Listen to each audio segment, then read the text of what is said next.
Good morning, this is Giovanni Gallucci, joined by Chloe Dawn and Alexis Parker, and this is the Daily Trend Report. Morning, Giovanni. Morning, both. Drove in with the windows down. The desert's already cooking and it isn't even 7. It'll do that in late June. Today, clean label food and beverage, outdoor lifestyle, and content, social, and AI. Chloe, you're up first. So Travis flagged the one that rewrites the whole clean label pitch. A federal executive order signed June 25th put regenerative agriculture at the center of national policy. USDA, HHS, and EPA all directed to invest in it and to start studying what the chemicals in the food supply add up to. Regenerative, the word you've spent 5 years explaining to skeptical buyers. 5 years of no, it's not just organic with a new sticker. And now it's the official direction of travel. Simple Mills, King Arthur, Cairn Spring Mills, Kind, they're already sourcing this way. Regenerative Organic Certified is one of the fastest growing labels in food. Here's where I get nervous, though. The minute a word gets policy attention, the giants show up wearing it like a costume. We watched it happen to natural. Natural got litigated into meaning nothing. All natural right behind it. Clean label's already halfway down that same road. And a big brand can print new packaging before a small farm even finishes the harvest. That's the whole problem in one sentence. A giant shoots a regenerative spot on one pilot field with soft light and calls it a movement. So the independent move isn't to say the word louder. It's to get specific. Name the farm. Name the practice. Cover cropping, no-till, rotational grazing. Whatever you actually do out there. The farmer who grew it deserves to be named. When your supply chain is short enough to tell the truth about, that's the one thing a giant can't cheaply fake. Show the dirt. Show the hands.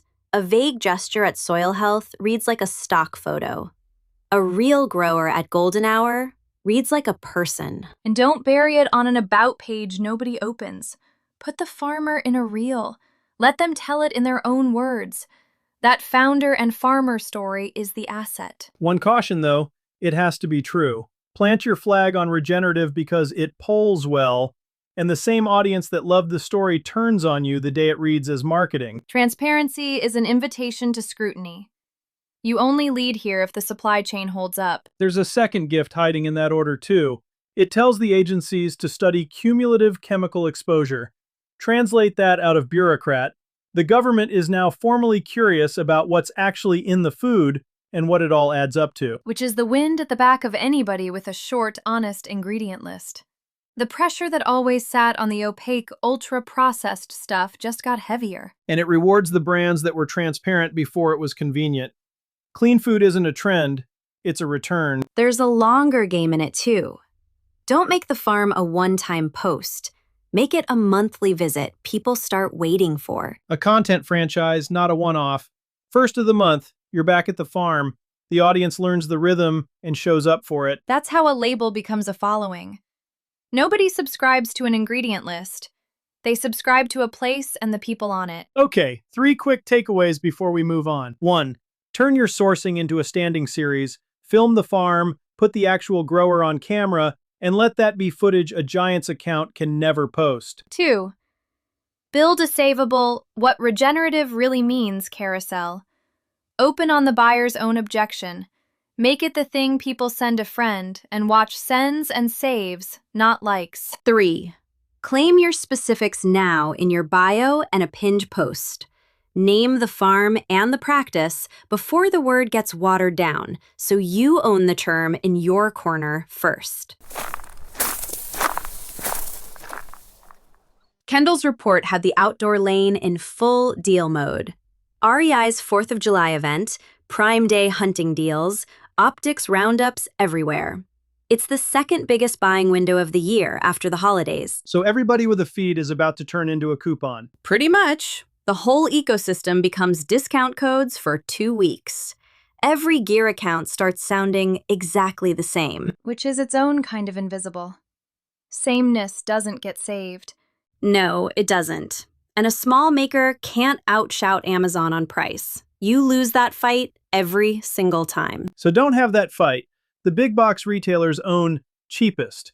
They can't own tested. That's the opening. That's the whole opening. When I covered shows back in Chicago, the writers people trusted weren't the ones listing prices. They were the ones who'd carried the thing 20 miles and told you where it failed. The best gear stories are about what went wrong.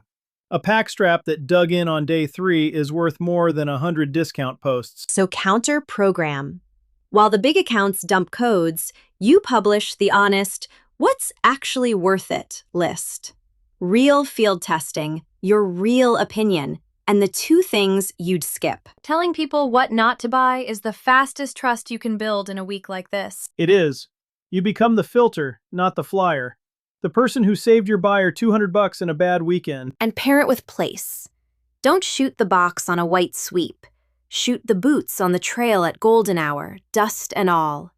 People buy the morning, not the markdown. The deal week is a list-building window too, if you treat it like one.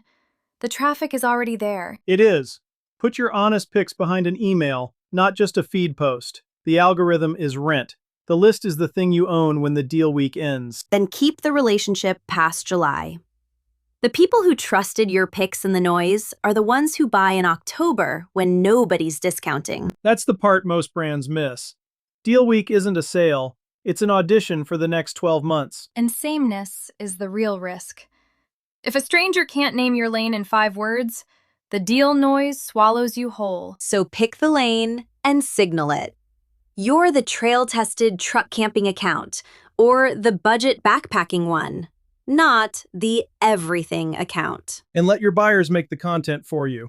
Deal week is the perfect time to ask people to post the rig they actually run. Repost their setups, their failures, their fixes. A customer's muddy truck bed beats any studio shot, and it costs you nothing but a thank you. It turns shoppers into a crew. That's the thing a big retailer can't buy in a week. 3 things you can actually do this week. 1. Post a what's actually worth it field-tested list instead of a code dump, and include the 2 items you'd skip. 2. Recut your best gear clip so the failure point lands in the first 3 seconds. The flaw is the hook, not the feature. 3. Run a comment thread asking your people what gear let them down. Real answers become a week of content and a community that trusts your word. Clark's report buried the lead everybody else missed this week. While the marketing world toasted itself about authenticity, AI search quietly stopped agreeing with Google. Stopped agreeing how? The overlap between the top Google links and the sources AI tools actually cite reportedly fell from around 70% to under 20%. Fewer than 1 in 10 AI-cited sources even rank in Google's top 10 anymore. So you can be number 1 on Google and still not exist inside the answer. Exactly. And the biggest AI assistant is at something like 900 million weekly users. A huge slice of the research your customers used to do on Google now happens inside an answer that names a few sources. If you aren't named, you're invisible. How invisible are we talking? One study found about a third of fintech homepages are completely dark to AI agents. Real companies, real teams, no idea they can't be seen. I can feel the panic selling starting already. Oh, it's here. A whole crop of geo agencies, geo scores, paid brand mention schemes. It's the old link spam hustle in a new hoodie. Ignore all of it. So what's the actual work? Unglamorous and free. First, go ask the machine. Open an AI assistant or 2, ask the questions your customers ask, and see who gets named. That 15 minutes tells you more than any dashboard. And if it isn't you? Then you make the thing the machine can't fake. First-hand experience, real testing, real customers, named people, an actual opinion. Google ran a spam update this same week with AI manipulation in scope.